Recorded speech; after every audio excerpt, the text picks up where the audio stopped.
Assalamualaikum warahmatullahi wabarakatuh. Innal hamdalillah nahmaduhu wa nasta'inuhu wa nastaghfiruh wa na'udzu billahi min syururi anfusina wa sayyiati a'malina. Man yahdihillahu fala mudilla lahu wa may yudlil fala hadiyalah.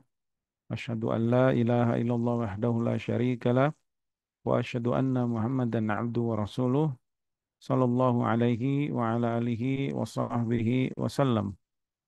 Allahumma 'allimna ma yanfa'una wanfa'na bima 'allamtana wa zidna ilma.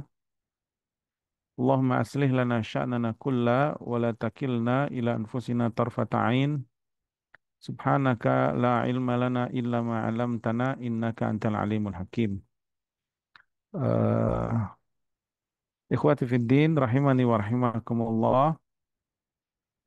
Insyaallah ya kita akan masuk ya pembahasan kitab Al-Jami, sudah masuk bab kelima dari hadis-hadis yang dikumpulkan oleh Al-Imam Ibnu Hajar Al-Asqalani rahimahullah taala di dalam kitab beliau Bulughul Maram ya, yang kita kaji sebenarnya di kajian Saung Ukhuwah ya, kemudian kita masukkan ke dalam kajian Bumiku Mengaji, yaitu kajian Kitabul Jami eh, dari Kitab Bulughul Maram min Adillatil Ahkam li Al-Imam Al-Hafidh Ahmad ibn Ali ibn Hajar Al-Asqalani rahimahullahu taala. Dan kita sudah masuk pada kitab atau bab yang kelima dari kitab Jami, bab tentang targhib fi makarimil akhlak, yaitu anjuran atau motivasi agar kita eh, berakhlak yang baik, ya, akhlak-akhlak yang terpuji. Pada bab-bab sebelumnya kita sudah bahas ya tentang hadis-hadis yang dikumpulkan oleh Al-Imam Ibnu Rajab rahimallahu taala dan telah kita bahas ya. Jadi mungkin silakan ibu-ibu ya yang ingin tahu rekamannya atau yang lainnya bisa ke admin ya dari Song Ukhuwah Ummu Ammar ya.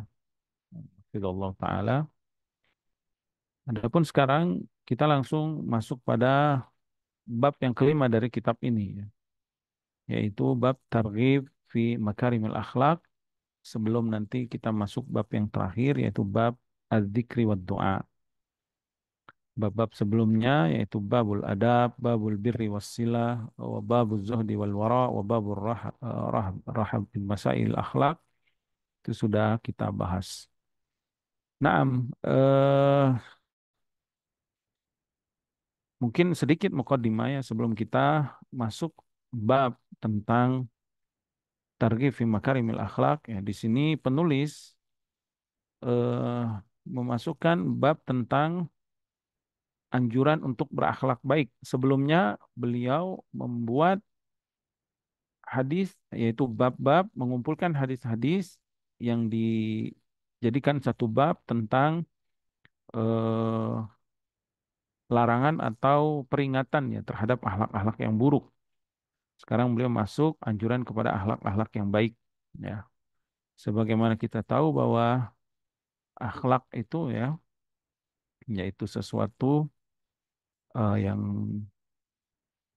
dihiasi pada kehidupan manusia yang dia bisa jibili ya, atau memang dari sananya ya Allah tetapkan atau Allah berikan seseorang itu dengan akhlak yang terpuji dari sananya sehingga dia terbiasa dengan akhlak terpuji tersebut. Dan ada juga akhlak yang dia dapatkan setelah dia latih ya, dia raih setelah dia latih. Akhlak itu disebut dengan muktasabah. Innama as-sabru bitasabbur atau innamal hilmu bitahallum. Sesungguhnya kesabaran itu didapatkan dengan melatih kesabaran. Karena seringnya dia bersabar dan berusaha bersabar dan melatih. Sehingga itu menjadi karakternya ya. Menjadi akhlaknya ya. Menjadi akhlaknya, menjadi habitnya, menjadi kebiasaannya. Menjadi akhlaknya ya. Sesungguhnya sifat penyantun ya, atau penyabar itu didapatkan dengan terus melatih kesabarannya.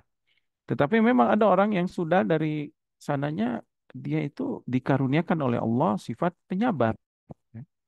Dan ini karunia Allah yang Allah berikan kepada hamba-hamba yang Allah kehendaki ya tentunya. Dan di sini penulis eh, menggabungkan antara peringatan terhadap akhlak yang buruk dan juga anjuran kepada akhlak yang baik. Ya. Dan ini adalah metode Al-Quran dalam mendidik atau mentarbiyah hambanya. Allah Subhanahu wa taala yang mentarbiyah hambanya dengan dua hal ini, yaitu at-targhib wa tarhib. At-targhib memotivasi seseorang untuk melakukan kebaikan ya, melaksanakan ketaatan, dan tarhib itu memberi peringatan kepada seseorang untuk menjauhi keburukan atau menjauhi larangan-larangan Allah.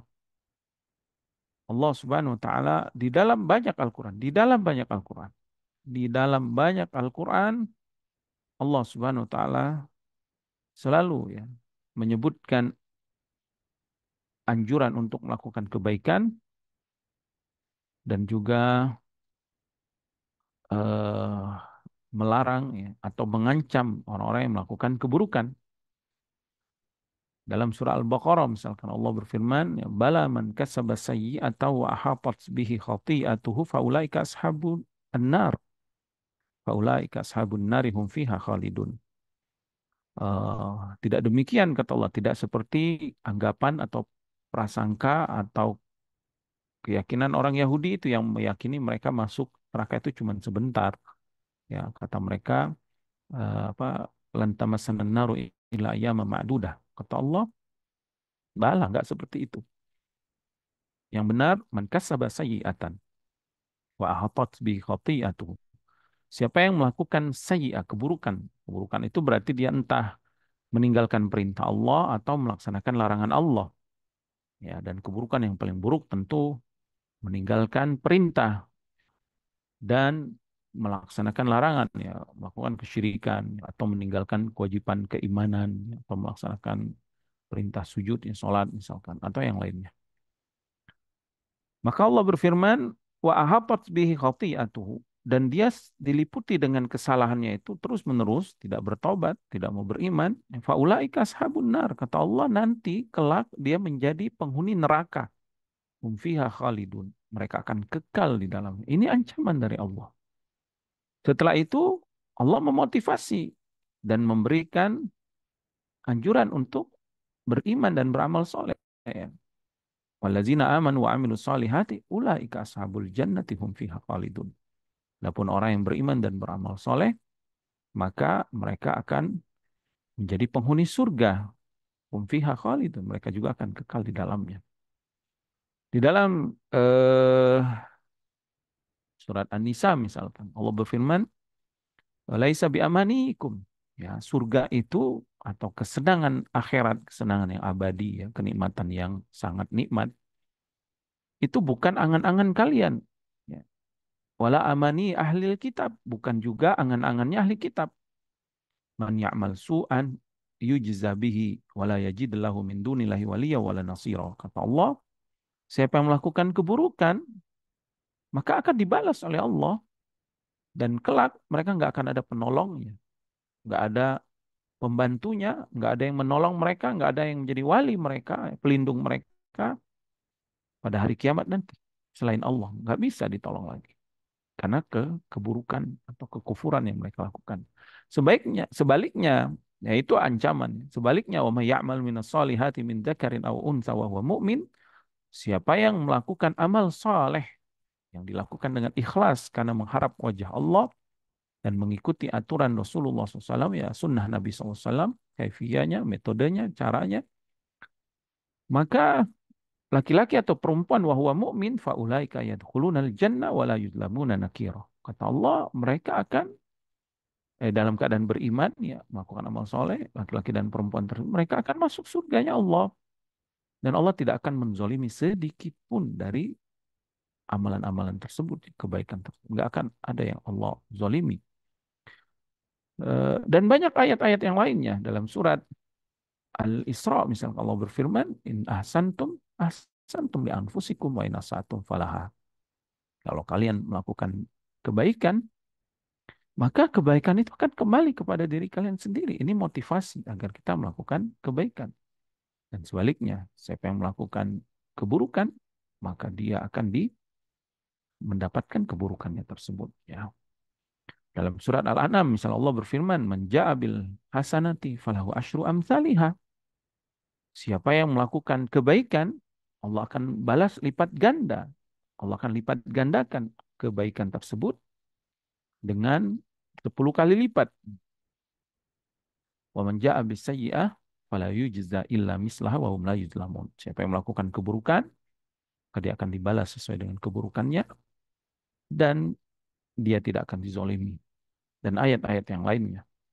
Maka di antara tugas Nabi dan Rasul adalah memberikan kabar gembira, memotivasi umatnya untuk beriman, beramal soleh, melakukan kebaikan, ketaatan, melakukan ibadah, melakukan kebaikan-kebaikan, berakhlakul karimah, supaya mereka mendapatkan kesenangan yang abadi, kesenangan yang nikmat, ya, kesenangan yang sangat besar, yang sangat mewah, yang sangat apa abadi, ya, yaitu di akhirat. Dan juga Nabi dan Rasul sebagai pemberi peringatan atas orang-orang yang tidak mau beriman, tidak mau beribadah, melakukan amalan-amalan buruk, melakukan kejahatan, kezaliman dengan ancaman-ancaman di akhirat yang itu semua nyata, ya, yang itu semua sangat menyakitkan, sangat menyedihkan. Ya.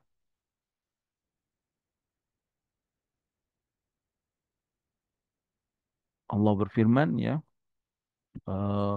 wa manursilul mursalina ila mubasyirina wa mungdzirin dalam surat Al-An'am. Dan tidaklah kami mengutus para utusan itu, melainkan mereka sebagai mubasyirin, pemberi kabar gembira, dan pemberi peringatan. Dalam surah Al-Baqarah Allah berfirman, Kana nasu ummatan wahidah, wa ba'asallahu nabiyyina mubasyirina wa munzirin. Dulu manusia itu satu akidahnya, agamanya satu, yaitu tauhid, menyembah Allah. Setelah itu mereka berselisih, kemudian Allah utus para nabi dan rasul, ya rasul pertama Nabi Nuh alaihissalam, sebagai apa? Mubasyirin, pemberi kabar gembira, wa munzirin, dan pemberi peringatan. Begitu juga Nabi kita, ya, Sallallahu Alaihi Wasallam, Allah berfirman dalam surah Al-Baqarah, Inna arsalnaka bil haqqi basyira wa nadira, wa la tus'alu an ashabil jahim. Ya. Sesungguhnya engkau Muhammad SAW diutus Allah sebagai pemberi kabar gembira, basyira, wa nadhira, dan juga pemberi peringatan. Ya. Dan engkau tidak ditanya Allah nanti tentang orang-orang yang masuk neraka, itu sudah hak Allah, hak prerogatif kekhususan milik Allah, ya. Nabi hanya sebagai penyampai risalah, ya, menunaikan amanah, memberi peringatan dengan memotivasi untuk beriman dan beramal soleh dan menjauhi larangan-larangan, memberikan peringatan, memotivasi, ya, sebagai mubasyir dan munzir tadi, ya. Maka Al-Imam Ibnu Hajar rahimahullah taala mengumpulkan hadis-hadis Nabi SAW yang berkaitan dengan anjuran untuk melakukan akhlak yang baik, ya. Anjuran untuk melakukan akhlak yang terpuji.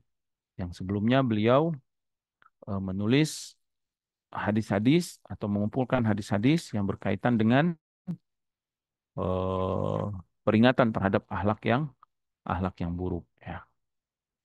Dan inilah metode Al-Quran, dan ini juga adalah metode Rasulullah SAW dalam mentarbiyah umatnya. Ya. Maka para ulama pun menulis kitabnya menggunakan metode ini, yaitu memotivasi untuk beramal soleh dan memberikan peringatan untuk menjauhi dari perbuatan-perbuatan yang buruk, ya, akhlak yang buruk.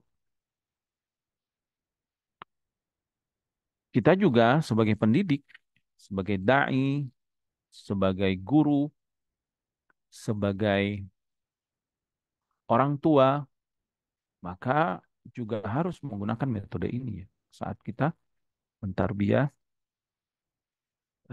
kalau seorang guru ya peserta didiknya, kalau orang tua anak-anaknya. Sebagai pimpinan pun dia harus menggunakan metode ini. Dan ini digunakan oleh orang-orang orang-orang Barat gitu ya. Eh, ada istilah mereka itu ada apa? Ada reward dan ada punishment ya. Ada reward bagi yang berprestasi, bagi yang apa ya, yang berkualitas, dan juga ada punishment bagi yang melanggar. Ini digunakan ini di dunia dunia bisnis, dunia pendidikan, dan eh, yang lainnya ya.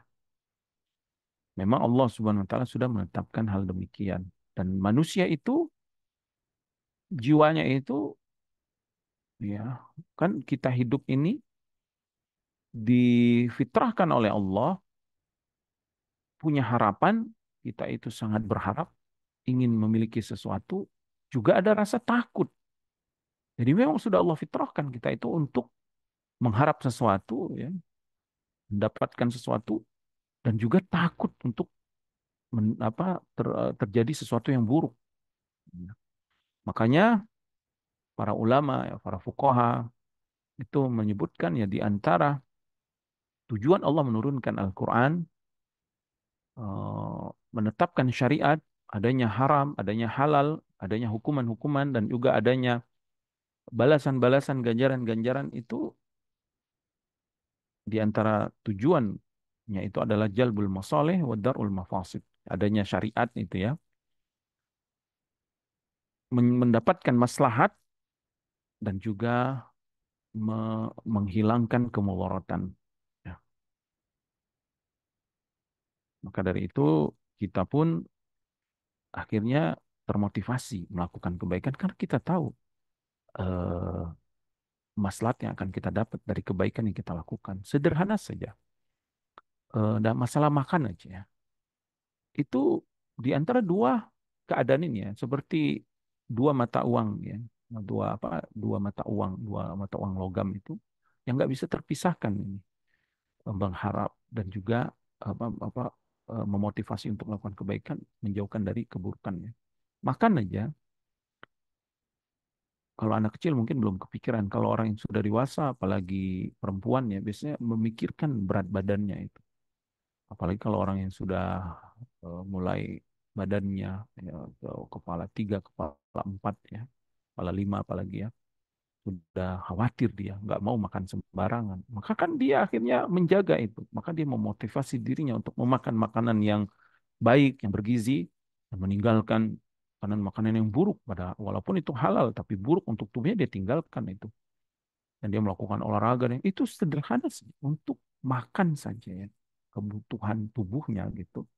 Yang ya hari-harinya ya, itu melalui dua hal ini dia lakukan. Ya apalagi ini berkaitan dengan akhirat kita ya, dengan surga dan neraka kita. Tentu ini lebih lebih lebih serius lagi harusnya kita memikirkannya dan merencanakannya dan melakukan tahap apa amalan-amalannya. Nah, ini mungkin sedikit mukaddimah ya yang kita sampaikan yang berkaitan dengan kumpulan hadis-hadis dari anjuran untuk melakukan akhlak yang baik ini. Taib ya, insya Allah kita akan masuk pada hadis yang pertama dari bab yang kelima ini. Mungkin saya yang akan bacakan ya.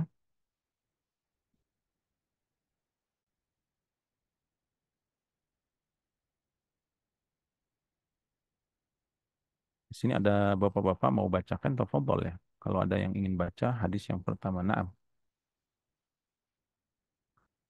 Tafadhol, yang ingin baca. Bapak-bapak, kalau ada yang ingin baca, silakan.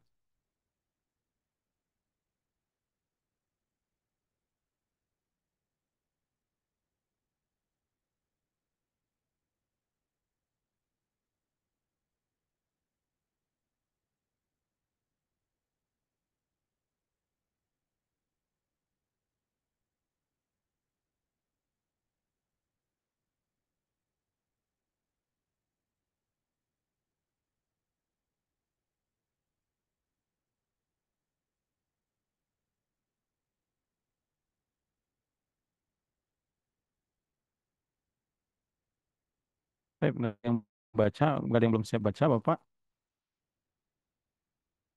Baik, qala mu'allif rahimahullah taala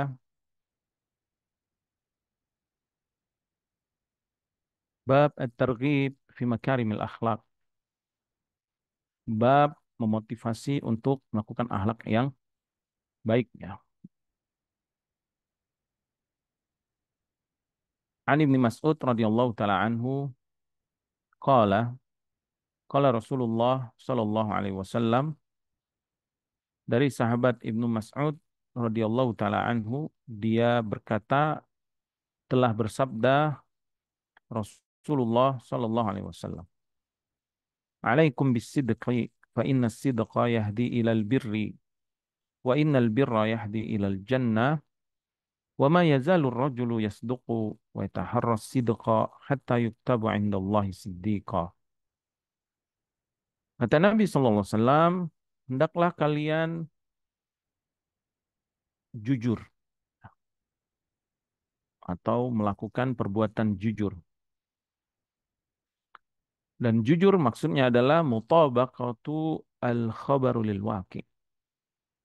Jujur itu secara bahasa artinya berita itu sesuai dengan kenyataannya, sesuai dengan faktanya. Atau apa yang dikatakan itu sesuai dengan realitanya. Atau apa yang dia niatkan, apa yang dia ingin lakukan, dia buktikan dengan amalannya. Ini jujur. Ya, berarti dia jujur. Seperti orang-orang beriman. Di dalam hatinya mereka beriman kepada Allah dan kepada hari akhir. Lalu mereka pun beramal soleh, melakukan sholat, menunaikan puasa. Itu jujur, berarti imannya benar. Ya. Mengapa kita diperintahkan untuk jujur? Jadi jujur itu bisa dari akidahnya jujur ya, dari hati, dari isi hatinya, ya, sihatul akidah.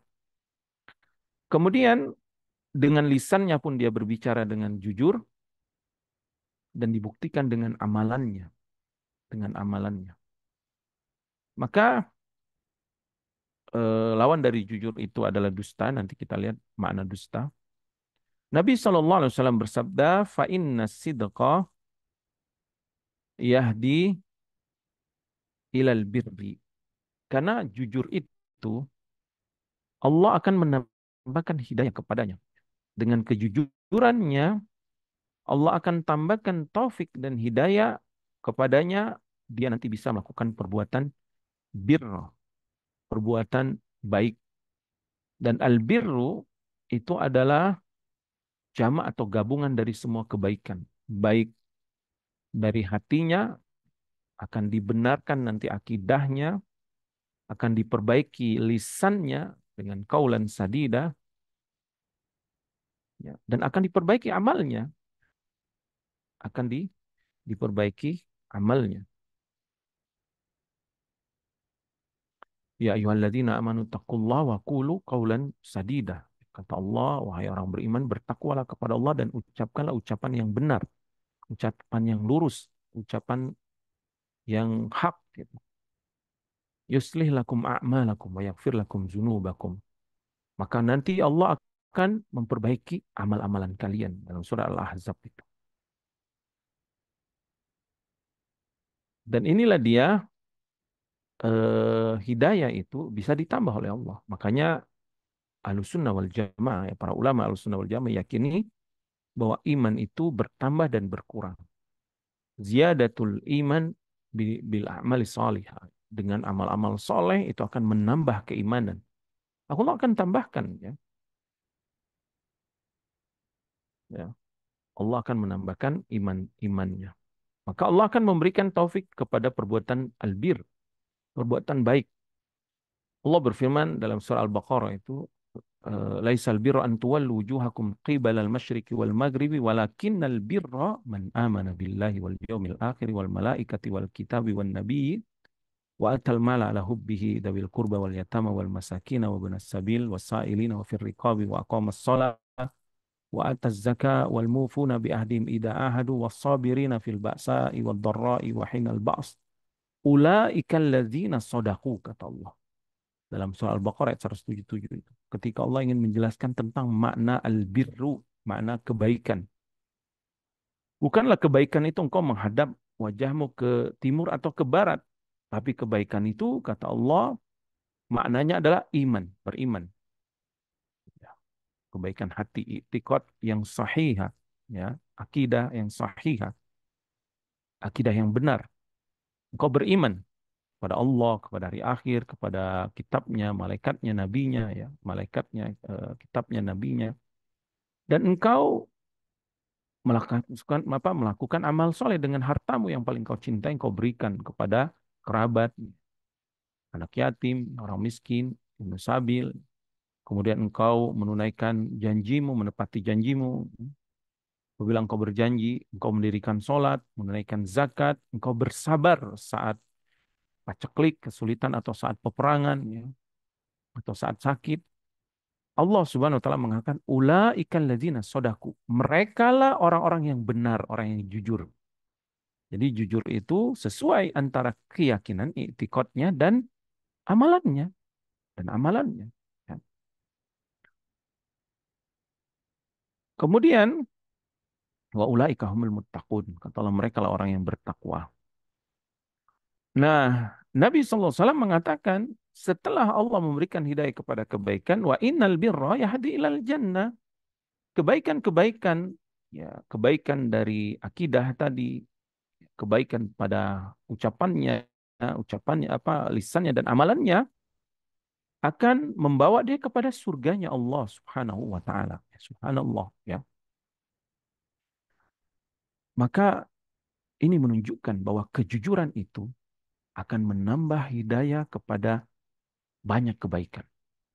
Dengan jujur, Allah akan perbaiki nanti lisanmu jadi senang berzikir, jadi gemar berdoa, akan terjaga lisanmu dari keburukan, dari gibah, dari namimah, dari mencela atau melakukan ucapan-ucapan yang fahisyah yang lainnya. Dan akan diperbaiki salatmu, diperbaiki zakat infakmu, akan diperbaiki puasamu tadi dengan dia jujur. Ya, seseorang yang jujur, Allah Subhanahu wa taala akan memberikan hidayah kepada kebaikan, kepada amalan saleh, ya. Dan mentaati Allah itu adalah kejujuran yang paling jujur tentunya. Berarti dia benar beriman sama Allah. Mengikuti sunnah Rasulullah SAW ini juga kejujuran paling jujurnya. Berarti dia benar mencintai Rasulullah SAW. Kemudian dia akan diberikan hidayah kepada surga. Ya. Kemudian Nabi SAW bersabda, dan senantiasa seseorang itu selalu jujur, sehingga dia selalu mengupayakan kejujuran, Allah pun mencatatkan untuknya sebagai orang yang jujur, siddiqah. Wah, ini derajat yang paling tinggi setelah para nabi, ya. Allah berfirman dalam surah An-Nisa itu, "Wa may yuti'illaha war rasula", siapa yang mentaati Allah dan Rasulnya, faulaika ma'allazina an'amallahu alaihim. Maka kelak nanti mereka akan bersama orang-orang yang Allah berikan nikmat. Kita kan selalu doa setiap hari dalam Al-Fatihah kita. Ihdinas siratal mustaqim. Ya Allah, tunjukilah kami ke jalan yang lurus. Siratal ladzina an'amta alaihim. Jalan orang-orang yang telah engkau berikan nikmat kepada mereka. Ya, ini nikmat secara khusus. Karena semua makhluk ini diberikan nikmat oleh Allah. Tapi ada nikmat yang khusus. Jadi antara nikmat kejujuran. Maka siapa yang jujur, yang mentaati Allah dan mentaati Rasulnya dalam surat An-Nisa tadi, maka mereka akan bersama orang yang Allah berikan nikmat. Siapa mereka? Minan nabiyyina was-siddiqina wasyuhada'i was-salihin wa hasuna ulaika rafiqa. Dalikal fadlu minallah wa kafa billahi alima. Mereka akan bersama dengan para nabi. Subhanallah, dengan para nabi, bayangkan, ya. Dan para siddiqin, kata Allah Subhanahu wa taala, dan mereka akan bersama dengan orang-orang yang jujur. Dan manusia yang paling siddiq setelah para nabi, yaitu sahabatnya para nabi, dan yang paling terbaik adalah sahabatnya Nabi Muhammad SAW, Abu Bakar Siddiq radhiyallahu taala anhu. Sehingga beliau digelari dengan As-Siddiq, yang sangat jujur, yang sangat tinggi keimanan, yang selalu membenarkan Rasulullah SAW, wahyu yang disampaikannya. Ya, Abu Bakar Siddiq radhiyallahu taala anhu, sehingga imannya iman yang paling tinggi, ahlaknya ahlak yang paling tinggi setelah Nabi ya tentunya, dan manusia yang paling Nabi SAW cintai ya dari kalangan laki-laki, yaitu Abu Bakar Siddiq radhiyallahu taala anhu, diberi gelar As-Siddiq ya. Kemudian Nabi SAW mengatakan, wa iyyakum wal kadhib, jauhi olehmu perbuatan dusta. Wal kadhib itu adalah antonim dari sidik ya. Sidku lawan katanya adalah al-kadhibu. Al-kadhibu. Apa itu dusta? Ada mutabaqatil khabari lil waqi. Enggak sesuai dengan kenyataannya. Apa yang diyakininya enggak sesuai dengan kenyataannya. Apa yang diucapkannya enggak sesuai dengan realitanya.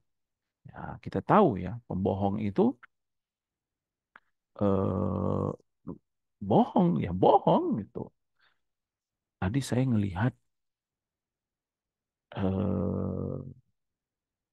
misalkan hantu, gitu. Padahal dia nggak ngelihat, bohong. Dan kebohongan yang paling besar adalah kebohongan atas nama Allah, kebohongan dalam agama. Makanya azabnya sangat keras bagi orang-orang yang berdusta atas nama Allah. Dan itu telah terjadi dahulu oleh orang-orang Yahudi dan Nasrani. Allah telah melaknat mereka karena mereka berdusta atas nama Allah. Wa inna minhum la fariqan yaluna alsinatahum litahsabuhu minal kitab, kata Allah. Dan sebagian mereka ahli kitab itu mengkomat kami ya, dengan lisan mereka seolah-olah membaca Alkitab ya, agar kalian menyangka itu adalah kitab dari Allah. Wa yaquluna apa huwa min indillah wa ma huwa min indillah. Dan mereka mengatakan ini adalah dari sisi Allah. Oh, ini adalah Alkitab wahyu Allah, padahal Allah mengatakan itu bukan dari Allah.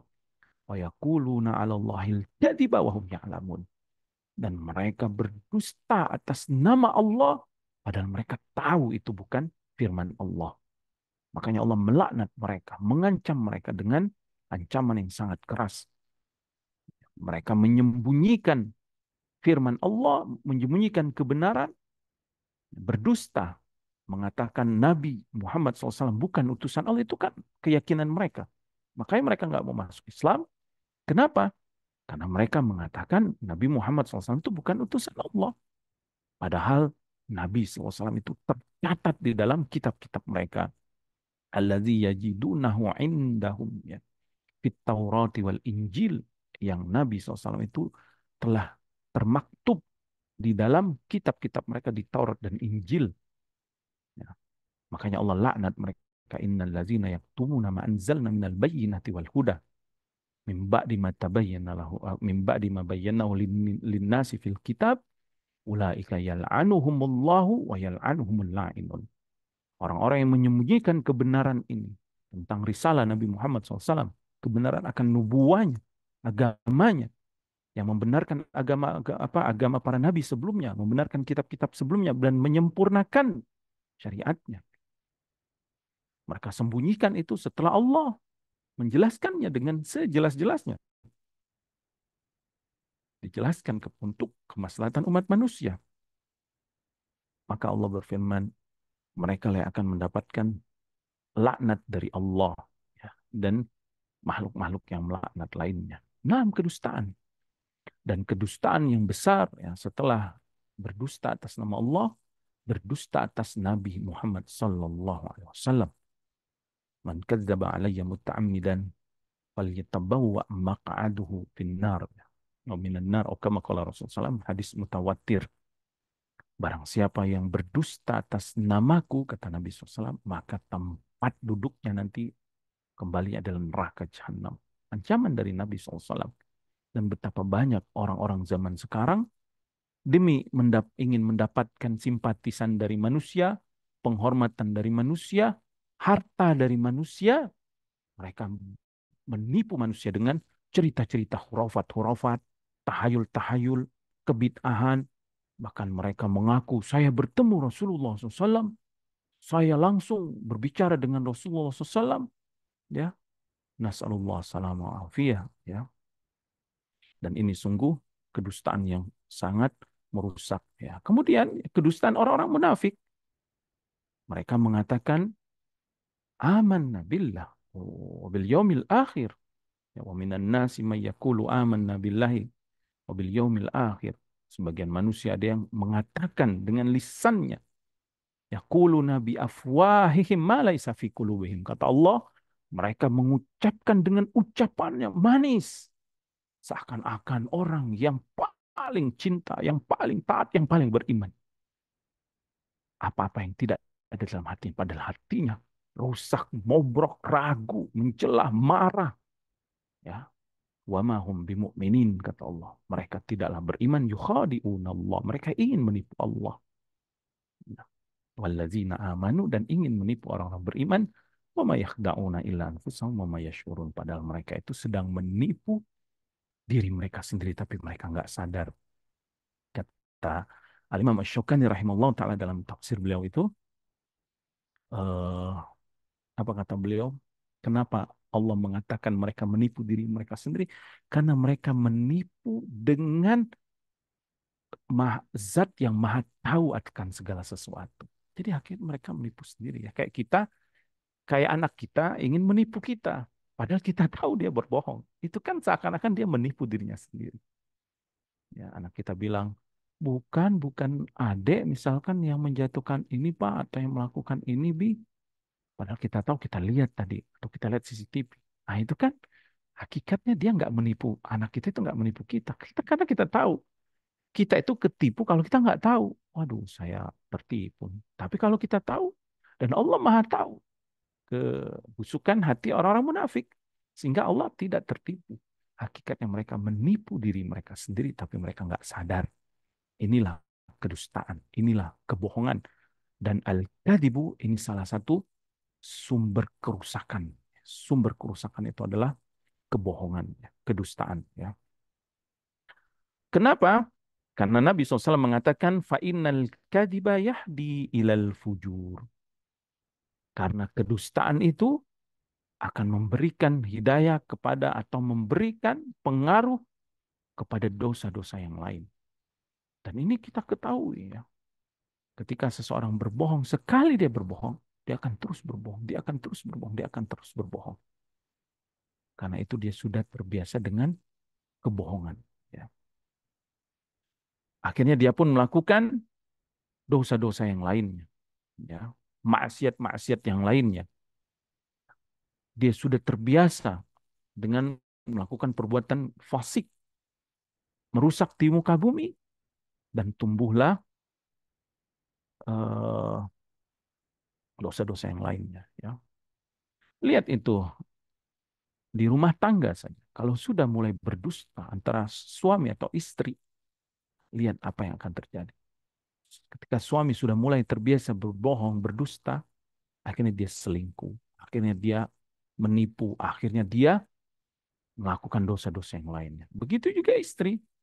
Ketika dia sudah berdusta, akhirnya dia selingkuh. Apalagi kalau ikhtilat yang terjadi laki-laki dan perempuan. Nah, yang kita ketahui zaman sekarang ini zaman fitnah yang sangat mudah dosa itu ya perzinahan, pencurian, pembunuhan itu terjadi sangat mudah ya. Pencuri itu sekali dia sudah biasa berbohong, dia akan terus berbohong karena dia sudah terbiasa mencuri. Apalagi ada katanya ya penyakit jiwa klepto itu kan, lihat dia nggak sadar dia mencuri dan dia berbohong, enggak bukan saya bukan, padahal kita tahu dia mencuri. Ya. Juga yang lain-lainnya, pembunuhan yang disembunyikan, ya, yang diputar balikan faktanya, ya, kita tahu semua itu. Akibat apa? Akibat kedustaan. Ya. Akhirnya Nabi SAW mengatakan akan tumbuh dari kebohongannya itu dosa-dosa yang lainnya. Wa innal fujura yahdi ilan nar. Dan dosa-dosa itu menyebabkan mereka digiring ke nerakanya Allah Subhanahu wa taala. Nauzubillah min dzalik ya. Wa ma yadalu rajulu yakdibu wa yataharral kadiba. Dan apabila seseorang itu senantiasa berdusta dan terbiasa melakukan perbuatan dusta, ya, perbuatan bohong, hatta yuktaba indallahi kadzaban, sehingga mereka pun digelari dengan al-kadzab, orang yang banyak berdusta. Naudzubillah min dzalik. Orang-orang munafik di dalam Al-Quran, ya, setelah kebohongan yang ada pada eh, diri mereka, maka yang terjadi, lihat sholatnya, lihat zikirnya, lihat infaknya, lihat amalan-amalan yang lainnya. Apa keburukan mereka lakukan? Mereka sholatnya malas. Ya. Wa idza qamu ila sholati qamu kusala. Kalau ingin berdiri sholat, mereka malas. Ya, kita tahu Nabi SAW menceritakan tentang sholatnya orang munafik. Hanya sholat-sholat yang tampak manusia. Padahal yura'unan nas. Kalaupun sholat, mereka ingin riak. Sholat isya, sholat subuh itu paling berat bagi orang munafik. Apa namanya? Paling berat. Ya. Dan mereka jarang melakukan sholat itu karena gelap kan, nggak dilihat manusia. Tapi kalau dilihat manusia, mereka sholat. Kemudian zikirnya, wala yadhkurunallaha illa qalila. Tidaklah berzikir kecuali sedikit sekali. Yaqbiduna aydiyahum. Mereka mengepal tangannya. Kikir, bakhil. Ya'muruna bil munkar wa yanhauna 'anil ma'ruf. Mereka menyuruh orang berbuat munkar dan melarang orang berbuat baik. Dalam peperangan, mereka lari ke belakang. Nah, mereka mundur ke belakang. Dan mereka mencela Allah, mencela ayat-ayat Allah, mencela Rasulullah SAW. Lihat dari kedustaan yang mereka lakukan. Akhirnya lahirlah buah-buah yang buruk ya, karena mereka menanam tanaman yang buruk, benih yang buruk, yaitu kebohongan. Sehingga mereka pun mendapatkan hasil yang sangat buruk, dan akhirnya akhir yang buruk ya, ma'wahumun nar wa bi'sa ma'waz zalimin. Mereka akan kembali, tempat kembalinya nanti, ya, karena kita ini semua pasti akan kembali. Summa ruddu ilallahi marji'uhum. Semua hamba Allah itu ya, makhluk Allah, manusia ini akan kembali kepada Allah penciptanya. Dan tempat kembalinya sudah Allah sediakan. Imma surga, ya, tempat yang apa? Eh, yang kekal selama-lamanya, tempat yang penuh kenikmatan, ya. Tajri min tahtihal anhar, akan mengalir di bawahnya surga, apa, sungai-sungai, ya. Akan mendapatkan buah-buahan dan kenikmatan yang lain, atau neraka, ya. Faulaika ma'wahum jahannam wa sa'at masira. Kata Allah, orang-orang tadi, orang-orang kafir, orang munafik, atau orang-orang yang berdusta dan melakukan banyak perbuatan dosa dan tidak bertobat kepada Allah, kemudian Allah tetapkan dia penghuni neraka, tempat mereka nanti neraka, dan itu seburuk-buruk tempat kembali mereka. Na'udzubillah min dzalik, ya. Maka dari hadis ini ya, kita ambil faidahnya. Yang pertama, hendaklah kita senantiasa berlaku jujur. Walaupun terkadang pahit itu ya. Kemudian di dalam hadis ini juga di antara faidahnya bahwa penulis ya, Ibnu Hajar Al-Asqalani rahimahullah taala memotivasi, membawakan hadis ini yang memotivasi kaum muslimin untuk senantiasa berakhlak baik, yaitu jujur. Karena jujur tadi akan berbuah manis dalam amalannya, menjadi orang yang baik. Dan orang yang baik tempat kembalinya adalah tempat yang baik. Innal abrara lafi na'im, kata Allah. dalam surah Al-Infitor. Orang-orang yang abror, yang senantiasa melakukan kebaikan tadi, sungguh berada di dalam kenikmatan. Nikmat di dunia, nikmat di alam barzah, dan nikmat di surganya Allah. Kemudian, kejujuran itu akhlak yang sangat mulia. Dia bisa didapatkan dengan upaya-upaya, latihan-latihan, bersungguh-sungguh melakukan sehingga dia bisa mendapatkan akhlak yang terpuji ini. Sebagaimana Nabi SAW mengatakan, wa ma yazalu rajulu yasduq, apabila seseorang terbiasa jujur, wa yataharras sidqa, dia melakukan perbuatan jujur, hatta yuktaba indallahi siddiqan. Nanti Allah akan menetapkan baginya sebagai orang-orang yang akhirnya dia menjadi orang yang jujur, yang terkenal dengan kejujurannya. Ya. Maka dia termasuk siddiqin. Ya. Dan kejujuran itu, ya di antara faidah dalam hadis ini, kejujuran yang ada di dalam hati, sihatul i'tiqad, yang benar akidahnya, tidak tipu-tipu ya, seperti orang munafik yang pura-pura beriman, juga benar lisannya, jujur dalam bicara, dalam memberikan berita, dalam menasihati, dalam apalagi berdakwah. Harus benar-benar jujur, sampaikan ayatnya, sampaikan hadisnya yang benar. Jika ini hadis yang sahih, ya katakan hadis sahih dari Rasulullah SAW. Jika hadis dhaif, apalagi palsu, sampaikan bahwa ini hadis dhaif dan hadis palsu. Juga jujur niatnya, sehingga apabila seseorang melakukan ini, dia akan tercatat sebagai orang yang siddiq. Ya. Karena as-siddiq itu sigoh mubalaghah, yang artinya terus-menerus melakukan kejujuran, maka masuk di dalamnya jujur niatnya, jujur hatinya, jujur keinginannya, jujur lisannya, jujur perbuatannya. Adapun perbuatan bohong, ya, dia merupakan akhlak yang tercela, dan ketika seseorang sudah terbiasa berdusta, terbiasa berbohong, akhirnya ini menjadi habitnya, menjadi karakternya, menjadi akhlaknya. Sehingga dia pun akan bohong dari hatinya, akan bohong ucapannya, akan bohong perbuatannya. Dan dia pun na'udzubillah min dzalik, ditetapkan baginya kadzaban. Ya. Na'udzubillah min dzalik. Dan hadis ini juga menunjukkan bahayanya perbuatan bohong. Karena perbuatan bohong, kata Nabi SAW, akan berbuah kepada perbuatan fasik dan dosa-dosa yang lainnya. Sehingga amalan-amalannya, ucapannya itu akan selalu tidak sesuai dengan hakikatnya. Keluar dari ketaatan kepada Allah Subhanahu wa taala, dan orang yang tidak mentaati Allah, ya, tempat kembalinya adalah neraka, ya. Nauzubillahi min dzalik.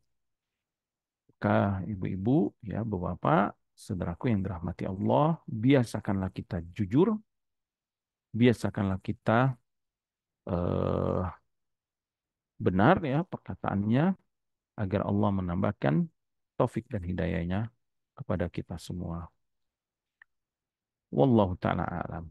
Nah, kita lanjut hadis berikutnya. Hadis yang kedua.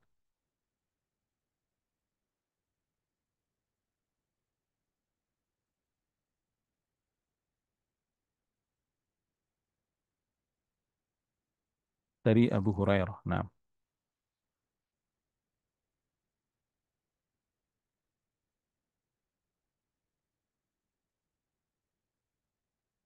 an Abi Hurairah radhiyallahu taala anhu, dari Abu Hurairah radhiyallahu taala anhu, anna Rasulullah sallallahu alaihi wasallam qaal, Nabi SAW bersabda, iyyakum wazzan, jauhi olehmu az-zan, fa inna zanna akdzabul hadis. Karena zon itu adalah akdzabul akdzabul hadis, yaitu ucapan yang paling paling dusta. Wazon di sini adalah zon yang tercela, ya, zon yang diharamkan, dan zon yang paling eh, besar dosanya adalah az-zanu billahi subhanahu wa ta'ala, atau su'uzon ya, su'uzonu billah, berprasangka buruk kepada Allah Subhanahu wa taala. Di dalam Al-Qur'an Allah Subhanahu wa taala menyebutkan itu di dalam surat Al-Hujurat ya. Ya ayyuhalladzina amanu jtanibu katsiran minadh-dhann inna ba'dadh-dhanni itsmun wa la tajassasu wa la yaghtab ba'dukum ba'dha ayuhibbu ahadukum ay ya'kula lahma akhihi maitan fakarihtumu wattaqullaha innallaha tawwabur rahim. Allah berfirman, wahai orang-orang yang beriman, jauhi olehmu prasangka. Kenapa Allah melarang berprasangka buruk itu? Fa inna ba'da dzanni ismun, karena sebagian prasangka itu dosa. Dan prasangka yang berdosa adalah suuzon ya, yaitu prasangka suuzon kepada Allah, suuzon kepada Rasulullah SAW, dan suuzon kepada orang-orang beriman. Ini adalah dosa ya. Apalagi prasangka buruk kepada Allah, dan ini juga sifatnya orang-orang munafik.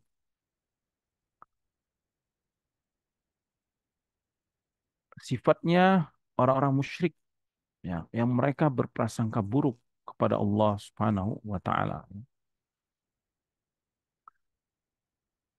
Allah berfirman ya dalam surat Al-Imran itu ya, tentang orang-orang munafik. Wa ta'ifatun qad ahammatsum anfusuhum yazunnuna billahi zannal jahiliyah, kata Allah. Dan sebagian kelompok ya, orang-orang munafik maksudnya dalam ayat itu, ini ayat tentang kejadian perang Uhud. Mereka tidak mendapatkan keberkahan dari Allah ya, karena setelah itu kaum muslimin diberikan keberkahan. Allah berikan mereka nuas ya, ngantuk, tidur, ketenangan. Allah maafkan kesalahan mereka dan mereka diselamatkan. Walaupun ada beberapa yang syahid, dan yang syahid pun dijanjikan surga ya. Allah ingin memasukkan mereka ke dalam surga dengan syahidnya tersebut.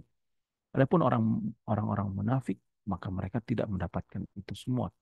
Dan Allah menyebutkan ya zunnuna billahi ghairal haqqi dzannal jahiliyah. Mereka berprasangka ya buruk kepada Allah dan prasangka-prasangka yang buruk ya. Mereka tidak percaya dengan Allah, tidak percaya dengan risalahnya, dan tidak percaya dengan Nabi Muhammad SAW, dan mereka tidak percaya dengan pertolongan Allah. Sehingga ketika melihat kaum muslimin kalah, tuh kan kata mereka, tuh apa saya bilang, mendingan kita tinggalin aja Muhammad itu ya, kita nggak usah ikuti agamanya, kita nggak usah tolong, karena lihat kamu ikut dia kan, ini kamu mati, saudaramu mati, anakmu mati, hartamu habis, kamu nanti dimusnahkan. Suuzon mereka kepada Allah Subhanahu wa taala. Padahal Allah telah menjanjikan kemenangan, menjanjikan ke apa? Keberkahan ya, keamanan, keselamatan kepada orang-orang yang beriman, yang mengikuti Rasulullah SAW, dan tetap benar Allah akan buktikan janjinya. Kalaupun mereka meninggal, mereka meninggal di jalan Allah. Ya. Wala in kutiltum fi sabilillah aw muttum la maghfiratum minallahi wa rahmatun khairum mimma yajma'un, kata Allah dalam surah Al-Imran. Kalaupun mereka mati atau meninggal di jalan Allah, mereka terbunuh di jalan Allah dan meninggal, la maghfiratum minallahi wa rahmatun khairum mimma yajma'un. Sungguh ampunan dari Allah untuk mereka, rahmat yang besar dari Allah kepada mereka, bagi mereka, itu lebih baik daripada apa yang mereka kumpulkan di dunia ini. Karena mereka nggak meninggal, mereka hanya berpindah alam. Nah, mereka meninggal di dunia, meninggalkan dunia. Tapi mereka mendapatkan kenikmatan lain yang lebih nikmat dari dunia, alam barzah. Sebelum kenikmatan yang sempurna, surganya Allah. Makanya Allah berfirman, "Wala tahsabanna allazina qutilu fisabilillahi amwata, bal ahya'un 'inda rabbihim yurzaqun." farihina bima atahumullahu min fadlih wa yastabshiruna billadzina lam yalhaqu bihim alla khaufun alaihim wa lahum yahzanun yastabshiruna bi nikmatin minallahi wa fadli wa annallaha la yudhi'u ajral mu'minin. Jangan kamu sangka, kata Allah, jangan kamu kira, jangan kamu menyangka bahwa orang-orang yang meninggal di jalan Allah, kisah perang Uhud itu kan orang munafik meledek keluarga-keluarganya. Tuh lihat tuh, pamanmu mati, anakmu mati, karena kaum Ansor yang banyak mati syahid ya di peperangan Uhud tersebut. Akhirnya mereka celah kaum mukminin ya. Mereka pun senang tidak mengikuti peperangan itu. Maka Allah berfirman, jangan kamu sangka mereka itu meninggal atau mati. Bal ahyaun inda rabbihim yurzaqun. Tetapi mereka hakikatnya hidup di alam yang lain, sedang diberikan rezeki oleh Allah. Lebih hebat lagi karena dibukakan surga. Ya, sebelum surga yang kekal nanti di akhirat. Ya. Disebutkan kedudukannya di surga. Ya. Mereka bergembira dengan karunia yang Allah berikan kepadanya. Dan mereka pun eh, ingin mengucapkan kepada orang-orang yang belum menyusul mereka, ya, yaitu jangan kalian takut, jangan kalian sedih, karena hasil atau kehidupan yang akan kalian dapatkan setelah meninggal di jalan Allah, kehidupan yang lebih nikmat lagi. Nah, subhanallah. Hadis ini disebutkan, ya, dibawakan atau dicantumkan oleh Al-Imam Ibnu Hajar Al-Asqalani rahimahullah ta'ala secara eh, teksnya, ya, atau matan hadisnya ini larangan. Padahal larangan berakhlak buruk, ya. Padahal hadis ini atau padahal bab kita bab motivasi melakukan akhlak baik. Allah taala alam, kata para ulama, mengapa Ibnu Hajar rahimahullah taala menyampaikan hadis ini, di antara mereka mengatakan, ya, dan saya Sulaiman rahimahullah taala yang menyebutkan eh, mungkin maksudnya adalah mafhum mukhalafah dari hadis ini, yaitu lawan dari suudzon hendaklah kita husnuzon. Jadi akhlak yang baik di sini husnuzon, dan husnuzon yang paling besar, yang paling agung husnuzon kepada Allah.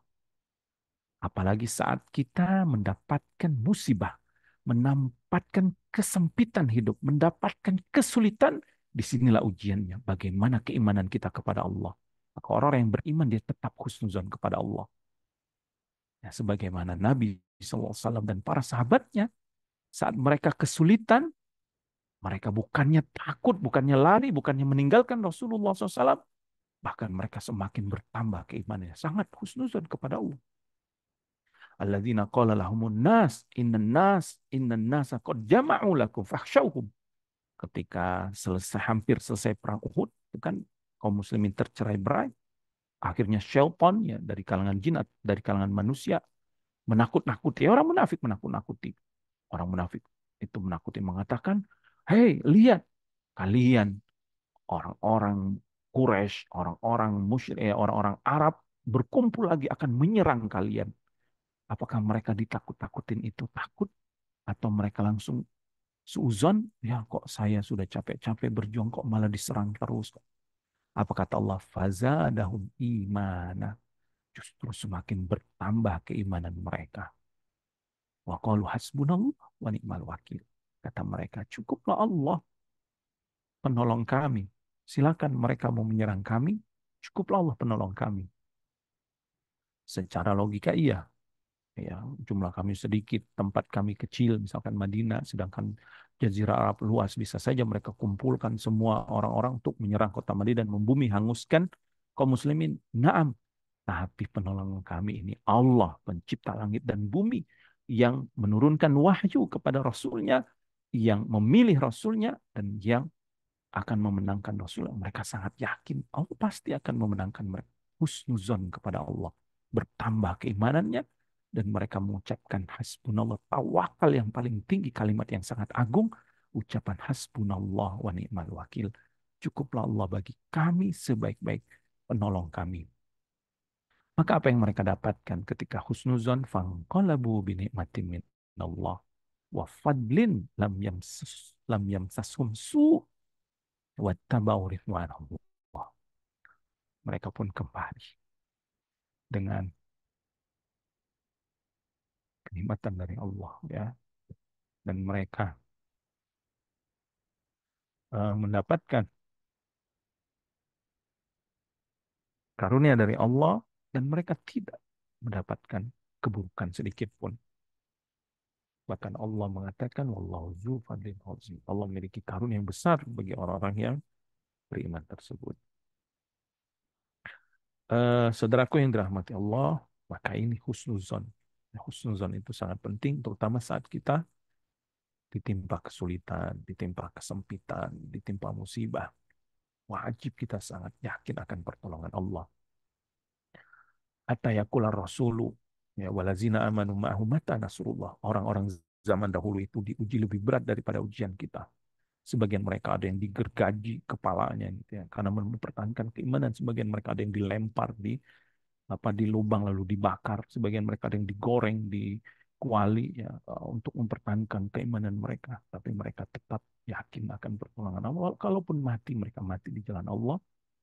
Allah akan membayarnya dengan bayaran yang sangat besar ya, yaitu keridhaan dan surganya di akhirat kelak. Mata nasrullah, kapan pertolongan Allah? Allah langsung menjawab, ala inna nasrullahi qarib. Kamu tetap huzuzon kepada Allah karena pertolongan Allah itu pasti akan datang dan sangat dekat datangnya. Uh, Naam, dan penjelasan tentang suuzon ini sebenarnya sudah ada di dalam hadis sebelumnya ya, karena hadis ini sebenarnya pengulangan dari hadis bab keempat tentang peringatan terhadap akhlak yang buruk.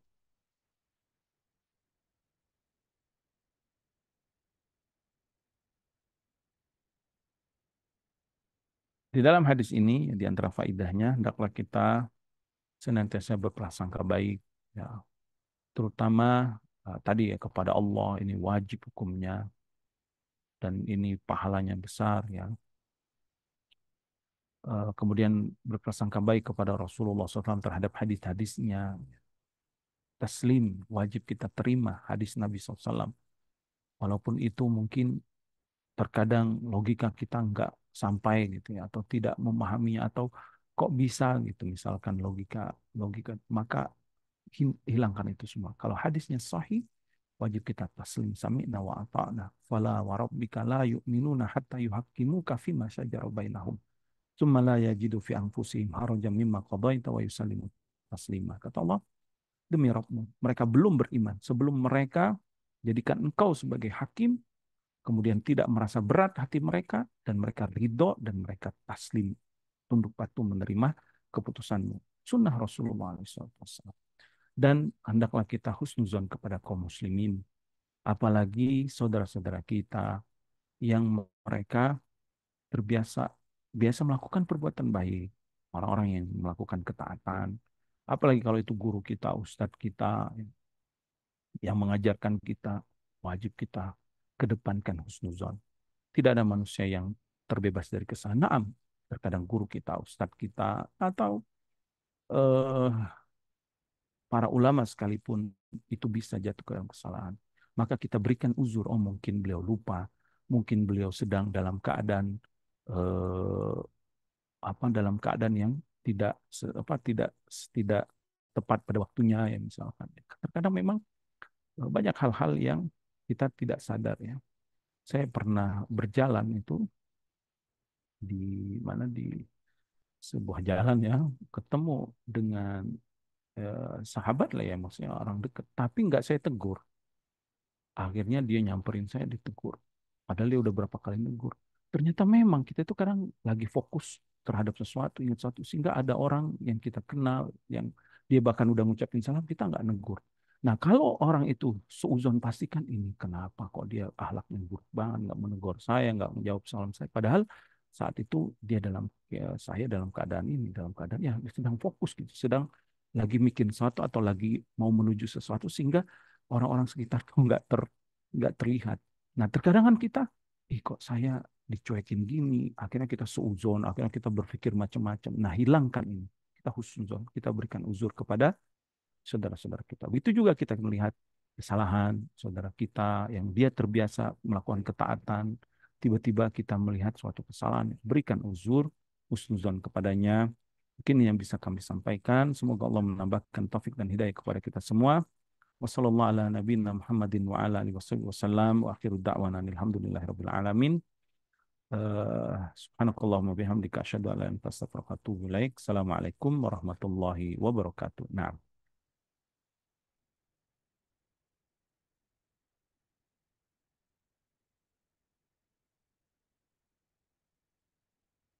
nah kalau ada pertanyaan, tafadhal.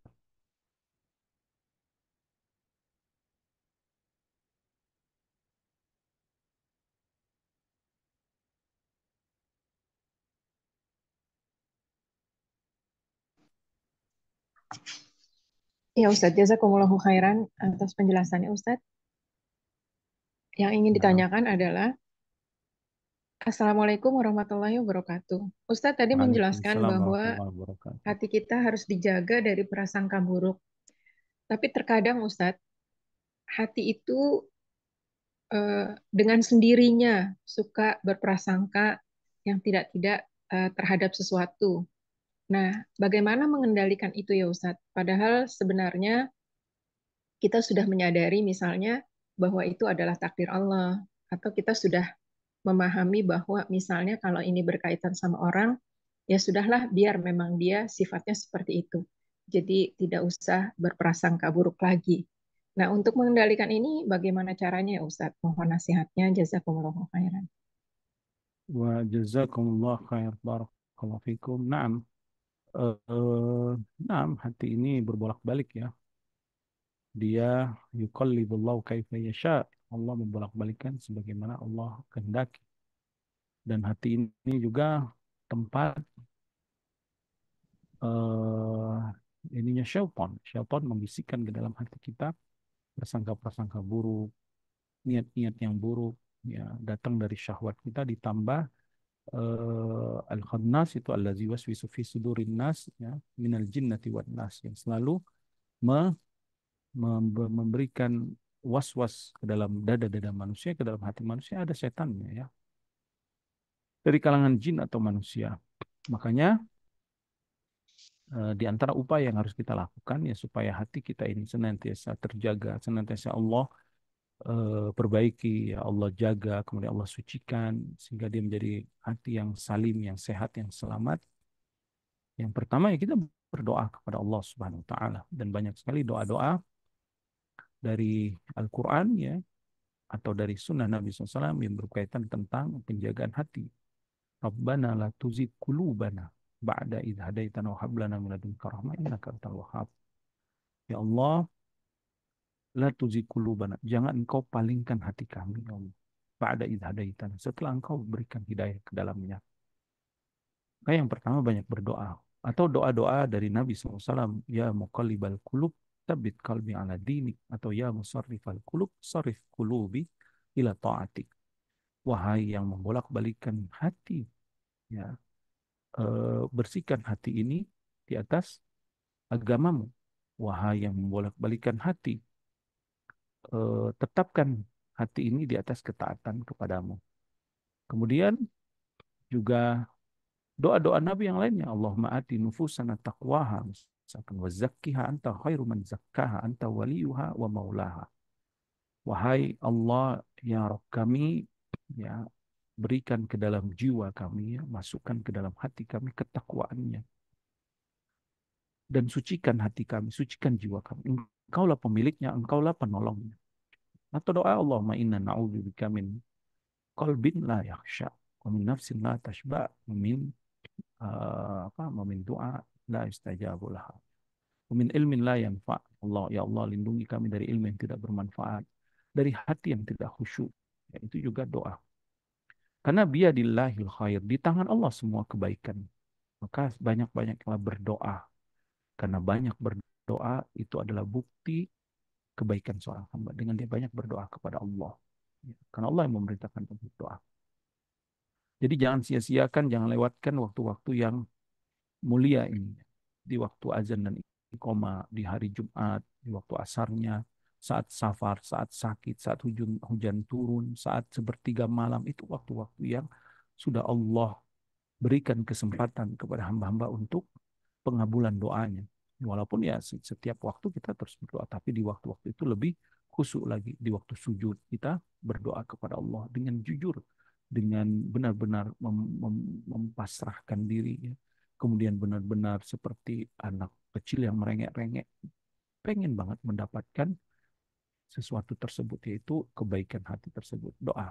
Kemudian selain berdoa, ya, di antara upaya yang harus dilakukan, menjaga hatinya dari kotoran-kotoran yang mengotori hatinya. Kotoran yang mengotori hati itu, pintu masuknya adalah pandangan, pintu masuknya adalah pendengaran. Ya. Karena dengan pandangan dan pendengaran inilah dia masuk ke dalam hatinya. Seakan-akan hati itu, ya, para ulama mengibaratkan seperti wadah, seperti sebuah tempat, seperti gelas, seperti tempayan. Ya, apa yang kau masukkan melalui pendengaran dan pandanganmu dan juga akalmu itu, dia akan masuk ke dalam hatimu. Makanya jangan lagi banyak melihat sesuatu yang tidak bermanfaat, apalagi banyak yang haram di dalamnya. Karena itu terus mengotori hatimu. Jangan mendengar, ya, pendengaran yang buruk, ya, pendengaran yang diharapkan, karena itu akan mengotori hatinya. Tetapi tutup kotoran-kotoran itu masuk ke dalam hati, ganti dengan kalau tempayan berarti air-air yang suci, air-air yang bersih, ya, Al-Quran, masukkan Al-Quran, masukkan tadabur Al-Quran, baca Al-Quran, lihat Al-Quran, tadaburi, kemudian mendengar, menuntut ilmu, mendengarkan ceramah, mendengarkan nasihat, sering-sering, ya. Sekarang ini waktu kita tinggal sedikit, ya, hidup di dunia kita ini sebentar lagi. Maka sudah, yang berlalu sudah berlalu, mungkin kita terbiasa mengotori hati kita dengan kotoran-kotoran syahwat, dengan kotoran-kotoran maksiat melalui penglihatan dan pendengaran. Sekarang tutup itu semua, bertobat kepada Allah, kita ganti dengan cahaya, ya, ganti dengan pemasukan yang baru, ya, eh, air yang jernih, yang menghidupkan hati kita, yaitu Al-Quran, kalamullah, dan sunnah Nabi SAW. Seringlah kita membaca Al-Quran, seringlah kita mendengarkan ilmu, ya, maka ini akan membersihkan hatinya. Kotoran-kotoran hati itu akan bersih. Maka seuzon-seuzon tadi, pikiran-pikiran buruk tadi itu akan hilang dengan sendiri. Kemudian yang ketiga, rutinkan berzikir kepada Allah. Zikir pagi, zikir petang, ya. Karena zikir itu juga sebagai tameng pelindung jiwa kita, pelindung hati kita. Di dalam zikir-zikir tersebut ada doa-doa seperti membaca surah Al-Falaq, An-Nas tadi itu kan, nanti kita meminta perlindungan kepada Allah dari khanna syaitan yang memberikan was-was ke dalam hati ini. Wallahu ta'ala alam. Nah, Ya Ustadz, pertanyaan kedua Ustadz. nah. Assalamualaikum warahmatullahi wabarakatuh. Ustadz, mohon Assalamualaikum warahmatullahi penjelasannya. wabarakatuh. Ada dua doa, salah satunya yang tadi Ustadz bacakan, Hasbunallah wa ni'mal wakil. Ada satu Nah, lagi, Hasbi Allah. Nah, itu apa perbedaannya Ustadz? Mohon penjelasannya, jazakumullah khairan. hasbi Allah itu domirnya eh, ana, ya, mufrad mutakallim, saya, hasbi Allah, aku cukupkan Allah. Aku cukupkan Allah. Kalau hasbunallah itu domirnya nahnu, ya.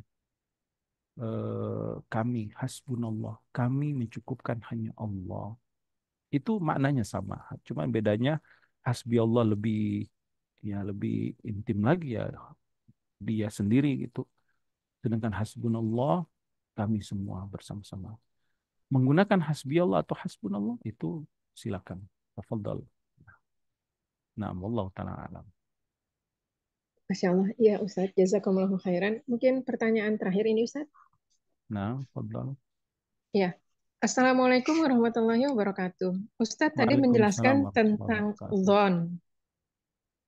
Nah, Nah, zon ini apakah memang setiap manusia ditakdirkan punya prasangka yang negatif seperti itu, Ustadz?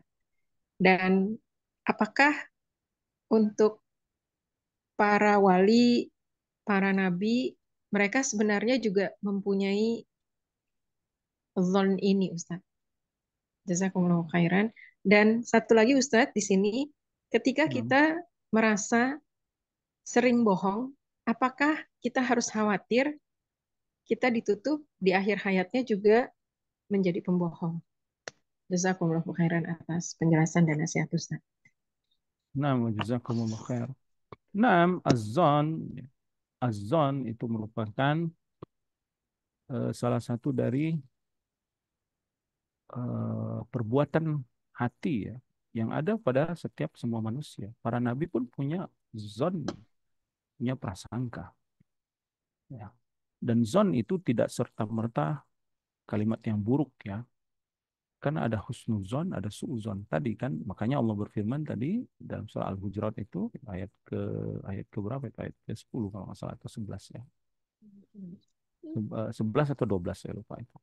Ya ayyuhalladzina amanu ijtanibu katsiran minaz zon. Wahai orang-orang beriman, tinggalkan kebanyakan prasangka. Ya, inna ba'dadh-dhanni ismu. Karena sebagian prasangka, Allah mengatakan sebagian prasangka itu dosa, ya prasangka buruk.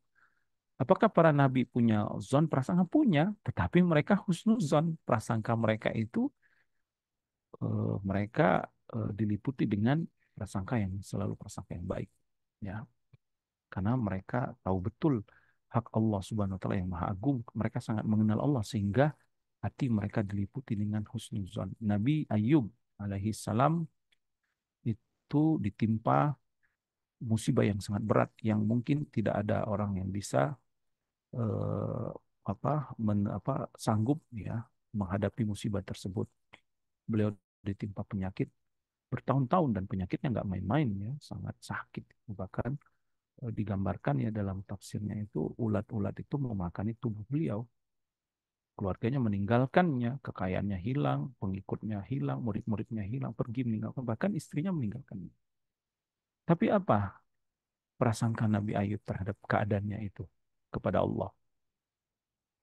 Dalam surat Al-Anbiya itu kalau nggak salah ya, Allah ceritakan, Nabi Ayub mengatakan, Robbi, anni masanya dur. Ya Rob, ya aku ditimpa keburukan, yaitu penyakit dan semuanya, kemalangan. Ya. Hilang hartanya, hilang keluarganya, itu kan sangat berat itu. Tapi apa ucapan Nabi Ayub alaihissalam? Wa anta arhamur rahimin. Ya. Tapi aku yakin ya Allah, kau zat yang paling penyayang. Coba sampai tingkat seperti itu di saat semua ya dirampas darinya, kenikmatan itu dicabut, digantikan dengan penderitaan. Nabi Ayub berprasangka kepada Allah, tapi prasangka yang sangat kuat, prasangka yang sangat mulia, prasangka yang baik, bahkan memuji Allah. Itu pujian, memuji Allah, anta arhamur rahimin. Dan sulit kita memuji Allah saat kita dapat musibah. Kan yang ada kita, aduh kok saya begini. Kita menyalahkan sebab, menyalahkan takdir, menyalahkan orang lain, mencari kambing hitam. Muncul prasangka-prasangka buruk yang lainnya. Tapi para nabi prasangkanya baik. Karena memang mereka sebagai contoh, ya, sebagai suri tauladan, sebagai pembimbing manusia untuk menuju kepada jalan yang benar. Maka mereka memberikan contoh bagaimana cara berprasangka kepada Rob kalian saat kalian mendapatkan kesulitan. Ya, kalian terus berprasangka, bahkan memuji Allah Subhanahu wa taala saat mendapatkan musibah.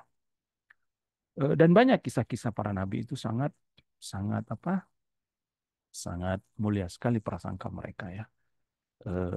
Nabi Yusuf alaihissalam pun sama.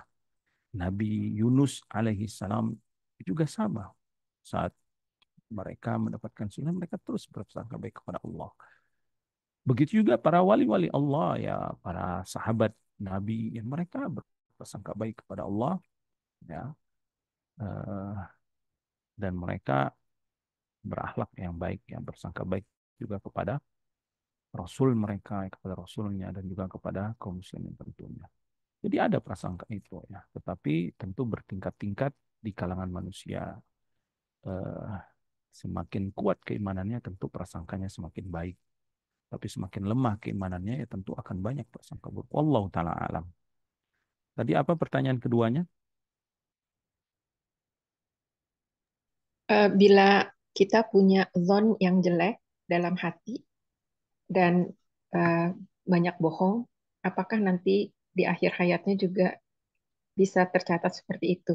Jadi kalau misalnya punya ada kekhawatiran, Ustaz. Nah, kita harus khawatir, dan khawatir ini jangan jatuh ke dalam putus asa ya, sehingga dia pun pasrah gitu, tidak menempuh sebab-sebab kebaikan. Karena kalau kecemasan, kekhawatiran ini jatuh ke dalam perkara yang lebih buruk lagi, putus asa, maka ini yang berbahaya. Maka kekhawatiran tersebut harus diimbangi atau diisi dengan harapan. Naam, ya Allah, saya khawatir nanti saya meninggal dicatat sebagai pembohong. Kalau gitu dari sekarang, tinggalkan kebohongan. Berusahalah sekarang untuk jujurnya. Bagaimana cara melatih kejujuran? Bangun subuh, sebelum sholat subuh, qiyamul lail. Karena kejujuran itu dimulai dari ketaatan kepada Allah. Karena ketaatan kepada Allah itu adalah kejujuran. Kalau emang kau jujur ingin mendapatkan rahmat Allah, pasti dia kan jujur kan sesuai antara perbuatan dan amalannya. Kita pernah membahas tentang sidqun niyah.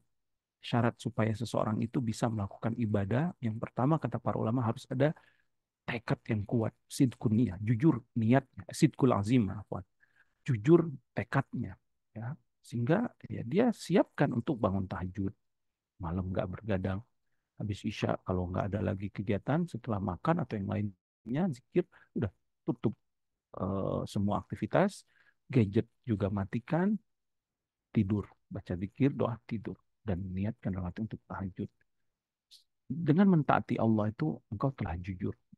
Kemudian subuh, salat subuh, berzikir setelah subuh, baca Al-Quran, itu dengan sendirinya Allah akan perbaiki nanti kejujurannya. Akhirnya lisannya pun diperbaiki karena ketaatan yang dia lakukan. Wallahu taala alam.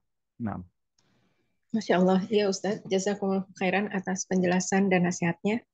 Pertanyaannya selesai. nah, mungkin tidak cukup kan ya sampai di sini. Mohon maaf dari kami atas segala kesalahan dan kekurangan. Kebenaran hanya milik Allah Subhanahu wa taala. Jangan lupa di bulan Muharram ini untuk melakukan banyak ketaatan karena ini masih masuk bulan yang haram, yang bulan yang mulia, yang ketaatan dilipat gandakan oleh Allah Subhanahu wa taala, perbuatan zalim pun akan dilipat gandakan balasannya. Demikian bisa kami sampaikan. Nas'alullah assalamu wal afiyah wa an yuslih lana sya'nana kulla wa la yakilana ila anfusina tarfata ain. Wassallallahu ala nabiyyina Muhammadin wa ala alihi wasallam wa akhiru da'wana alhamdulillahi rabbil alamin.